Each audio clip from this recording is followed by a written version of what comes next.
Hello student, आज हम पढ़ेंगे राजस्थान की चित्रकला शैली, उसका वर्गीकरण। ठीक है, तो राजस्थान की जो चित्रकला शैली है उसका जो वर्गीकरण किया गया है वो इस प्रकार है कि मेवाड़ शैली, मारवाड़ शैली, ढूंढानी शैली और किशनगढ़ शैली। ठीक है, और हाड़ौती शैली। ठीक है, इनमें इनका क्या किया गया है, वर्गीकरण किया गया है। और इन्हीं पांचों शैलियों के अंतर्गत क्या होता है, इनकी उपशैली भी होती है जिसमें अपने अपने क्षेत्र की क्या की गई है, मतलब अलग अलग शैली में उनके चित्रों का, सौंदर्यों का वर्णन किया गया होता है और इस प्रकार से। ठीक है, तो प्रत्येक राज्य की अपनी, प्रत्येक क्षेत्र की अपनी क्या है, शैली रही।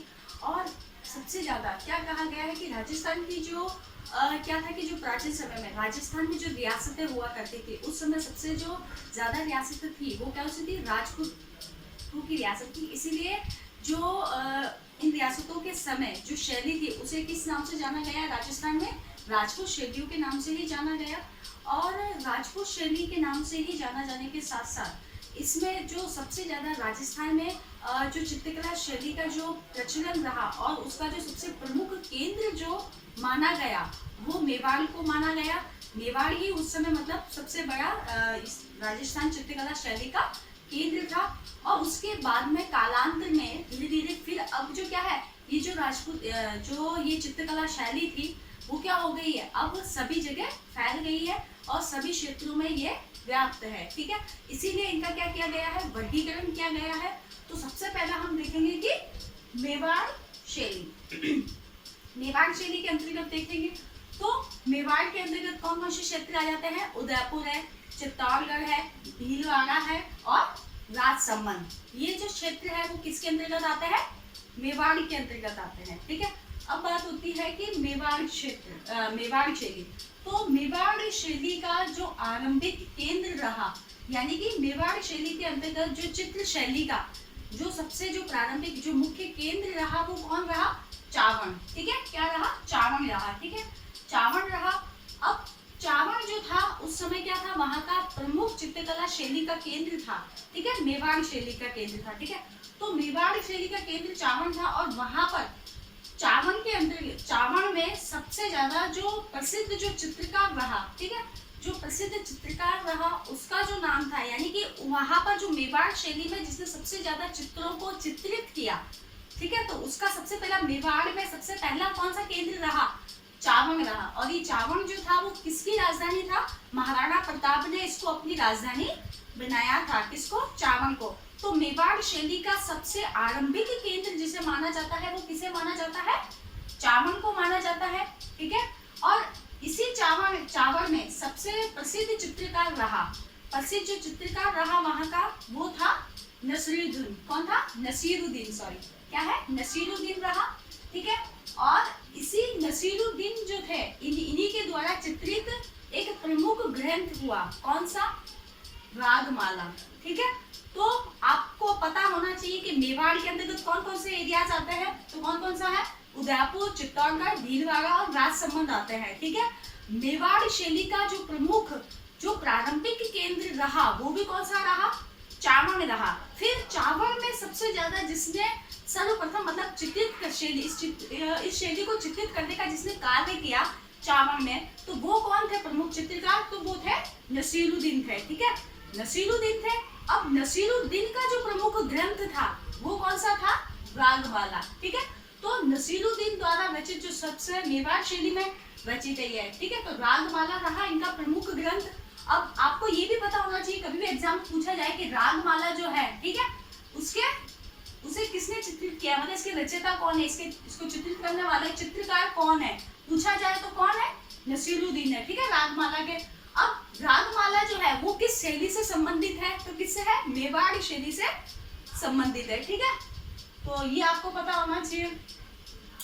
मेवाड़ चित्र शैली जो है वो क्या है, उसका जो आरंभिक जो है वो जो प्रारंभिक में किससे मतलब प्रभावित थी ये, तो ये जो है वो किससे जो प्रभावित थी, वो जैन जो चित्र है, जैन, ठीक है, जैन शैली, सॉरी चित्र नहीं, जैन शैली जो थी उनसे प्रभावित थी। ठीक है, जैन शैली से भी प्रेरित थी और गुर्जर शैली से भी प्रभावित थी, यानी इन दोनों ही शैलियों का, गुर्जर शैली और ये जैन शैली, इन दोनों का ही क्या है, इस पर प्रभाव देखने को मिलता है। किसमें? मेवाड़ शैली के अंतर्गत जैन शैली और गुर्जर शैली दोनों का ही प्रभाव देखने को मिलता है, क्योंकि ये दोनों से ही प्रभावित है। ठीक है, नेक्स्ट बात आ जाती है कि मेवाड़ शैली में प्रमुख विषय, मतलब मेवाड़ शैली के अंतर्गत किन प्रमुख शैलियों के माध्यम से किन चित्रों को चित्रित किया गया चित्रकारों के द्वारा। तो सबसे पहला जिसका है वो है कृष्ण लीला, यानी कि कृष्ण लीला, जितनी भी रास रचाने के लिए जितनी भी जो कृष्ण भगवान की जितनी भी लीलाएं रही, जितनी भी उनकी कथा हुई, उन्हें अपनी शैली में बांधकर चित्रित किया जाता था।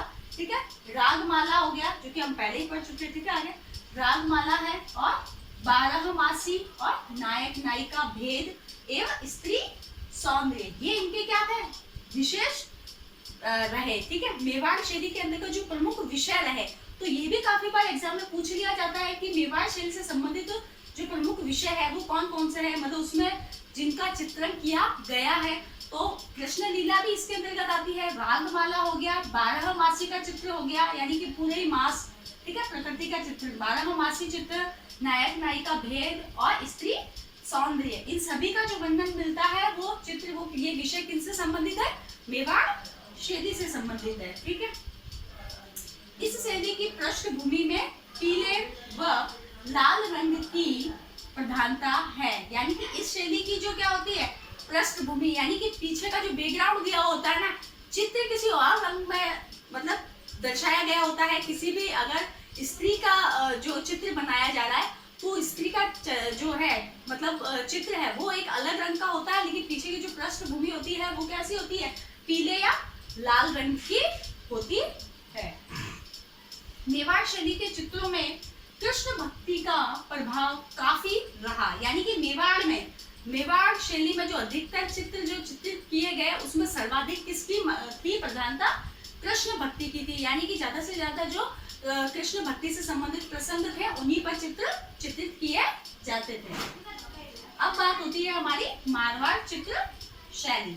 तो मारवाड़ चित्र शैली के अंतर्गत जो जो क्षेत्र आते हैं वो है जोधपुर, बीकानेर, पाली और सिरोही। ठीक है, ये सभी जो है वो क्या है, जो मारवाड़ शैली रही वो क्या है, पश्चिमी राजस्थान की प्रमुख शैली मानी जाती है। और यहाँ पर महाराजा जसवंत सिंह के काल को यहाँ पर क्या है, जो मारवाड़ शैली रही, वहाँ के एक मारवाड़ी के जो सबसे प्रमुख जो राजा रहे, ठीक है, महाराजा रहे, जिनका नाम था जसवंत सिंह। ठीक है, जसवंत सिंह, तो इन जसवंत सिंह जो थे मारवाड़ी शैली के समय उनका मतलब काल था, मतलब उस समय उनका शासन था, इनका जसवंत सिंह का मारवाड़ में उन्हीं का शासन था, जिस समय क्या है मारवाड़ शैली का काफी विकास हुआ और मारवाड़ शैली में काफी चित्रों का चित्रण हुआ। इसीलिए उस समय मारवाड़ ये जो जसवंत सिंह थे, इनके समय को क्या कहा गया है कि जोधपुर शैली का स्वर्णकाल माना जाता है। जोधपुर शैली का स्वर्णकाल माना जाता है, क्योंकि किसके शासनकाल को, महाराजा जसवंत सिंह के शासनकाल को, क्योंकि इन्हीं के शासनकाल में मारवाड़ शैली का काफी विकास हुआ इसलिए। और इसमें क्या है, ये जो शैली थी, यानी जो मारवाड़ शैली है, वो किससे ज्यादा प्रभावित थी, मुगल शैली से। ठीक है, मुगल शैली से काफी प्रभावित थी। और यहाँ पर मारवाड़ शैली में जो चित्रित होने वाले विषय थे वो किस प्रकार के थे, धार्मिक, सामाजिक और युद्ध से संबंधित, शिकार एवं श्रृंगार संबंधित विषय जो थे उन पर ही जो है चित्रित किए जाते थे। ठीक है, और मारवाड़ शैली का जो प्रधान केंद्र रहा, मारवाड़ शैली का जो सबसे ज्यादा प्रधान जो केंद्र रहा वो पाली और जोधपुर। ठीक है, पाली और जोधपुर यहाँ के प्रमुख केंद्र रहे, जहाँ पर मारवाड़ शैली के अंतर्गत बहुत से चित्र चित्रित किए गए। कोरोना के बचाव में आप सभी ज़्यादा से ज़्यादा अपने हाथों को साबुन से वॉश करें, बाहर ना जाएं, और जाए तो ज़्यादा से ज़्यादा मास्क का प्रयोग करें, सैनिटाइजर का प्रयोग करें, और खांसते छींकते समय जो है अपने हैंकी का प्रयोग करें हाथों को, उसके बाद धोएं अच्छे से। ठीक है, थोड़ा सा भी सर्दी जुकाम या कुछ भी खांसी भी हो तो उसके लिए आप तुरंत डॉक्टर के पास जाएं और अपना ध्यान रखें। ठीक है, धन्यवाद।